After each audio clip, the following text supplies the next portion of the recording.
This is part second of poultry farming. Previous video में हमने ये डिस्कस किया पोल्ट्री फार्मिंग क्या होती है, पोल्ट्री फार्मिंग को कैसे प्रैक्टिस किया जाता है, कौन कौन सी ब्रीड्स हैं जो पोल्ट्री फार्मिंग में यूज़ होती हैं और पोल्ट्री फार्मिंग के क्या क्या यूजेस हैं, आखिर पोल्ट्री फार्मिंग हम क्यों करते हैं, हमें इससे क्या बेनिफिट मिलता है। तो पोल्ट्री फार्मिंग में जितनी भी बर्ड्स या बर्ड्स की कैटेगरी इन्वॉल्व करी जाती हैं उनके डिफरेंट टाइप के फेदर्स होते हैं और वो फेदर्स बहुत इकोनॉमिक वैल्यू रखते हैं। डिफरेंट टाइप का मीट का प्रोडक्शन होता है, एग्स होते हैं, ये सब भी बहुत इकोनॉमिक वैल्यू रखते हैं। एग का जो वाइट वाला पार्ट होता है वो भी बहुत सारी इंडस्ट्रीज़ में यूज़ होता है। फार्मास्यूटिकल इंडस्ट्री में, टेक्सटाइल एंड डाइंग इंडस्ट्री में पोल्ट्री फार्मिंग का बहुत यूज़ होता है। ठीक, तो अगर आपने पार्ट 1 नहीं देखा तो डिस्क्रिप्शन बॉक्स में लिंक गिवन है, आप वहाँ से देख सकते हैं, तो आपको अच्छे से क्लियर हो जाएगा पोल्ट्री फार्मिंग मेनली है क्या। अब हम यहाँ पे ये डिस्कस करने वाले हैं कि पोल्ट्री फार्मिंग में कौन कौन से मेन स्टेप्स होते हैं। तो पोल्ट्री फार्मिंग में जितने भी हम बर्ड्स को लेते हैं या बर्ड्स की कैटेगरीज को लेते हैं, हैन को, सॉन को, गीज को, गूस को, जितनी भी कैटेगरी लेते हैं तो उनकी प्रॉपर केयर करना और उनका मैनेजमेंट करना, ये रियरिंग होता है। रियरिंग कुछ फॉलोइंग स्टेप्स में कंप्लीट होती है, तो स्टेप वाइज देखेंगे कि रियरिंग कैसे परफॉर्म की जाती है। पहला स्टेप देखते हैं। पहला स्टेप है सिलेक्शन ऑफ एग्स। पहले तो हम एग्स को सेलेक्ट करते हैं, फिर फर्दर कोई और प्रोसेस होता है। It is done very carefully as quality of chicks produce depend on the quality of eggs. ये एक बहुत ही केयरफुल स्टेप है, बहुत ध्यान से इसे किया जाता है, क्योंकि हमारे जो चिक्स डेवलप होंगे उनसे हमें इन फ्यूचर में जो एग, जो मीट प्रोवाइड होगा वो किस पे डिपेंड करता है, हम कौन सी क्वालिटी के एग सेलेक्ट करते हैं। तो जितनी अच्छी क्वालिटी के हम एग सेलेक्ट करेंगे उतनी ही अच्छी क्वालिटी के हमें चिक्स मिलेंगे। ठीक, तो ये बहुत इंपॉर्टेंट स्टेप है। Then following point should be kept in mind for selecting the eggs. और एग को सेलेक्ट करते समय कुछ इंपॉर्टेंट पॉइंट्स हमें अपने माइंड में रखने चाहिए। वो कौन से हैं देखते हैं। First point, that egg should be fertile. ये नॉन फर्टाइल या डैमेज्ड एग्स नहीं होने चाहिए, बिल्कुल फर्टाइल एग्स होने चाहिए। Egg should be medium size as they give better result than over and under size. Egg जो है वो मीडियम साइज के होने चाहिए, ना बहुत ज़्यादा बड़े ना बहुत ज़्यादा छोटे। ठीक है, अंडर साइज भी नहीं होने चाहिए और ओवर साइज भी नहीं होने चाहिए। 3 है freshly laid egg should be preferred. जितने भी फ्रेशली लेड एग्स होते हैं उन्हें हम अपने सेलेक्टिंग प्रोसीजर में लेते हैं। बहुत दिन के जो ले किए हुए एग्स होते हैं वो हम नहीं ले सकते। ठीक, तो फ्रेशली लेड एग्स में प्रेफर किए जाते हैं। देन सेकेंड स्टेप है इंक्यूबेशन एंड हैचिंग। इसमें देखते हैं the eggs undergo development and transform in a bird. पहले तो जो एग होता है वो डेवलपमेंट प्रोसीजर में जाता है, फिर ट्रांसफॉर्म करके अल्टीमेटली एक बर्ड बनता है। ठीक, विच हैचेज आउट इन अबाउट 21 डेज। तो एक एग एक बर्ड को हैच आउट होने में 21 डेज अराउंड में अप्रॉक्स में लग जाते हैं। ठीक, फिर देखते हैं incubation. Incubation is the maintenance of the freshly laid eggs. Incubation क्या होता है, एक तरह का प्रोसेस होता है जब न्यूली या फ्रेशली लेड एग्स जो होते हैं उनकी प्रॉपर केयर जो करी जाती है, मेंटेनेंस करी जाती है, किस टेम्परेचर में रखना है, कैसे उसको प्रेफर करना है, ये सब इंक्यूबेशन के अंदर आता है।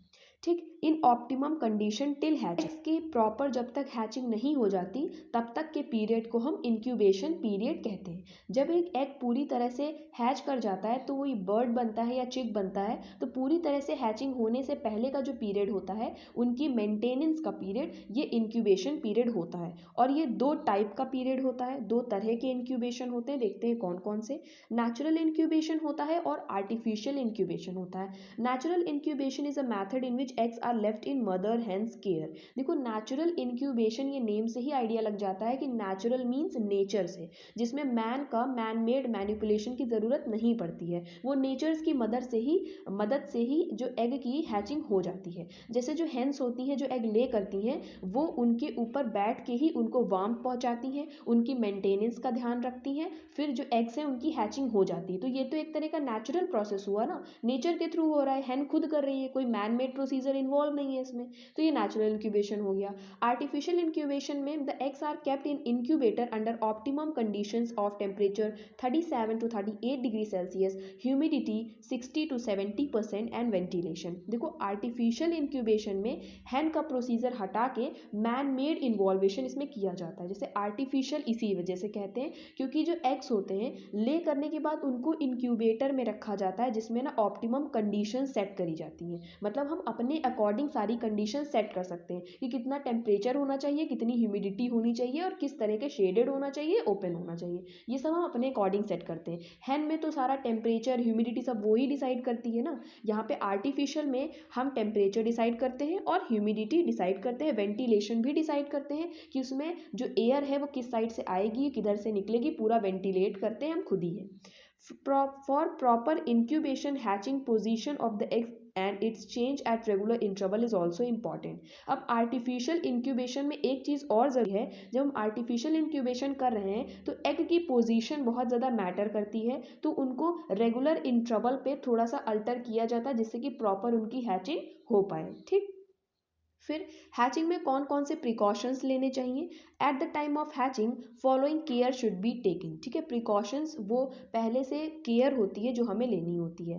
पहली है, hen should be set at night in a well ventilated and semi dark place. अगर हम ये नेचुरल मेथड से कर रहे हैं, नेचुरल इंक्यूबेशन है, तो हैन को किसी डार्क प्लेस पे, सेमी डार्क प्लेस पे रख देना चाहिए जो प्रॉपर वेंटिलेटेड भी हो, पूरी बंद नहीं होनी चाहिए, वहाँ पे उसको लीव कर देते हैं तो वो प्रॉपर हैचिंग उसकी मदद से हो जाती है। सेकंड है, 7-8 days should be placed under one hen. ठीक है, 7 से 8 एग्स जो हैं वो एक हैन के नीचे या एक हैन के अंडर में दे दिए जाते हैं। Third, before setting hen should be examine that they are free from insect. और हैन को नेचुरल इंक्यूबेशन करने से पहले हैन को एग्जामिन किया जाता है कि उसके पास कोई इंसेक्ट, कोई डिजीज तो नहीं है, या फिर कुछ पेस्ट होते हैं जो लग जाते हैं एनिमल्स में, तो ऐसा कुछ तो नहीं है, क्योंकि फिर उससे हमारे एग्स खराब हो सकते हैं। तो ये पहले देख के ही हैन को नेचुरल इंक्यूबेशन के लिए रखा जाता है। 4 है, the maize should be given to the hen daily. जो मेज है, जो फूड आइटम है जो हम बर्ड्स एंड उनकी वेराइटी को देते हैं, तो ये मेज हमें उन्हें प्रॉपर क्वांटिटी में देते रहना चाहिए। Hen should be left alone at the time of hatching of the eggs. और जब भी हैन जो है वो हैचिंग करवा रही होती एग्स की, तो उसको प्रॉपर टाइम और प्रॉपर प्लेस दे देना चाहिए। ठीक, देन थर्ड है brooding. It is a care management up to 4 to 6 week of newly hatched young ones chicks. अब ब्रूडिंग, अब एग्स के बाद हैचिंग हुई, पूरा प्रोसीजर हमने पढ़ा। फिर इंक्यूबेशन होता क्या है, एग्स और हैचिंग के बीच का पीरियड इंक्यूबेशन पढ़ा, कितने तरीके का होता है, कौन कौन करता है, ये सब अच्छे से आपको क्लियर हो गया होगा। अब ब्रूडिंग में देखते हैं। ब्रूडिंग वो केयर और वो मैनेजमेंट है जब वो हैच कर चुका होता है एग और 4 to 6 वीक हो चुकी होती है। ठीक, तो जो न्यूली हैच्ड यंग वंस होते हैं, मतलब हैच करने के बाद जो यंग वंस होते हैं, उनकी प्रॉपर केयर और मैनेजमेंट को हम ब्रूडिंग कहते हैं। और there are 2 method of brooding. 2 method होते हैं ब्रूडिंग के, एक नेचुरल ब्रूडिंग और एक आर्टिफिशियल। देखते हैं natural brooding, the Hahn is always use. Natural brooding में वही सिंपल सा है, इसमें भी हैन यूज होती है नेचर मैथड से। आर्टिफिशियल ब्रूडिंग में it is done without the help of hen, इसमें हैन इन्वॉल्व नहीं होती है क्योंकि ये आर्टिफिशियल है। There are different type of brooders with different size, shape and using different type of fuels for heating the brooders। ठीक है, इसमें आर्टिफिशियल में तरह तरह के ब्रूडर्स आते हैं, तरह तरह के शेप के, साइज के, तो उनकी मदद से हम जो है ब्रूडर्स की मदद से ही यहाँ पे ब्रूडिंग करवाते हैं, उनकी प्रॉपर केयर करते हैं। फोर्थ स्टेप है housing.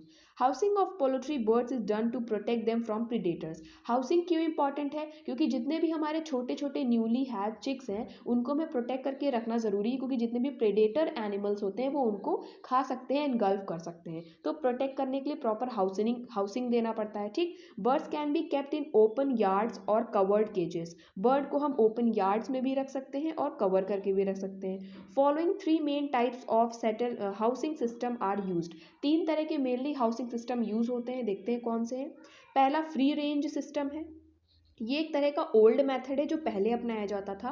Used in which the birds are left of freshly in open spaces without protecting fences. मतलब उनके लिए कोई भी दीवार खड़ी किए बिना, प्रॉपर फेंसिंग उनकी नहीं करी जाती थी, ओपन स्पेस में ही उनको छोड़ दिया जाता था, इसीलिए इसको फ्री रेंज सिस्टम कहते हैं। सेकेंड है in semi intensive system. In day time birds are kept in open spaces surrounded by wire net and in night are taken to houses और केजेस।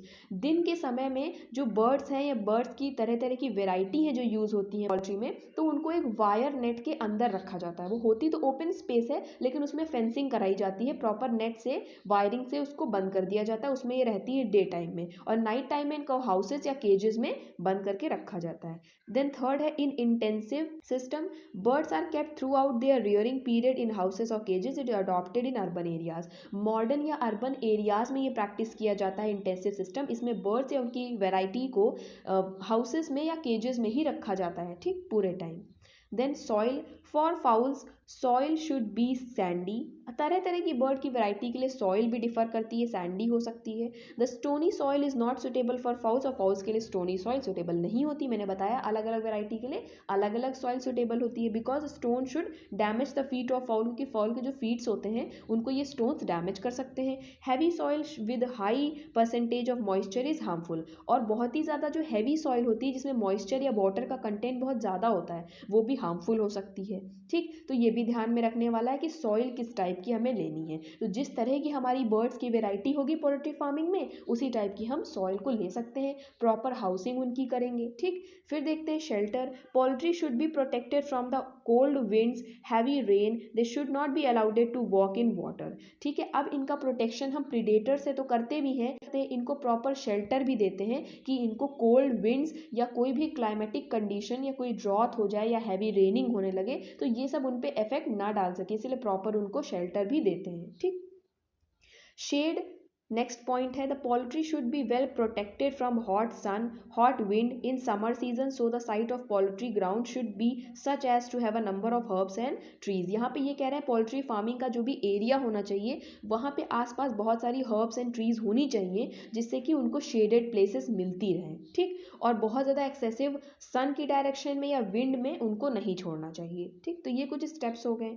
फिफ्थ है हमारा फूड एंड फीडिंग। तो quality and balanced quantity of food material are backbone of poultry. Poultry farming की सबसे अहम चीज़ है, सबसे backbone ये है कि हम कौन सी क्वांटिटी का फूड दे रहे हैं, क्योंकि जिस क्वालिटी का हम फूड उनको देंगे जितनी अच्छी क्वांटिटी और क्वालिटी में उतना ही अच्छा हमें आउटकम देखने को मिलेगा।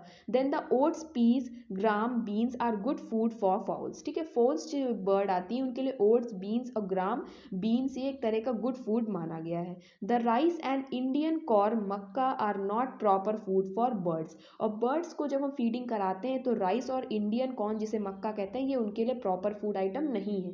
तो जिसको अच्छे से स्टडी होगी, जिसके बारे में नॉलेज होगी, वही पोल्ट्री फार्मिंग को अच्छे से कर पाएगा और अच्छा बेनिफिट ले पाएगा, ठीक।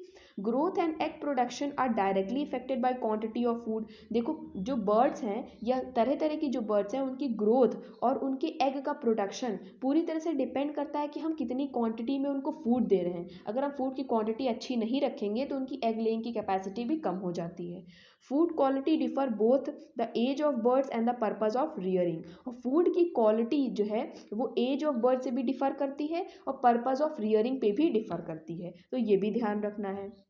Food for the Food for the purpose of fattening birds may differ from the food required for the birds for egg production। कुछ birds होती हैं जो fattening birds होती हैं उनके लिए अलग तरह का food होता है, जो egg laying वाली होती है, egg production वाली, उनके लिए अलग तरह का होता है, ठीक।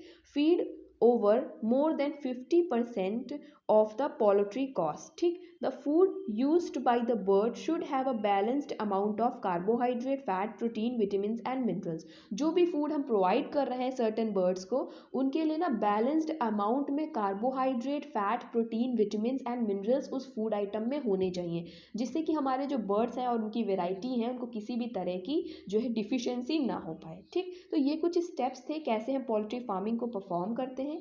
So stay tune for the next part. Next part में हम ये स्टडी करेंगे पोल्ट्री फार्मिंग में कौन कौन सी डिजीजेज होती हैं। Thank you.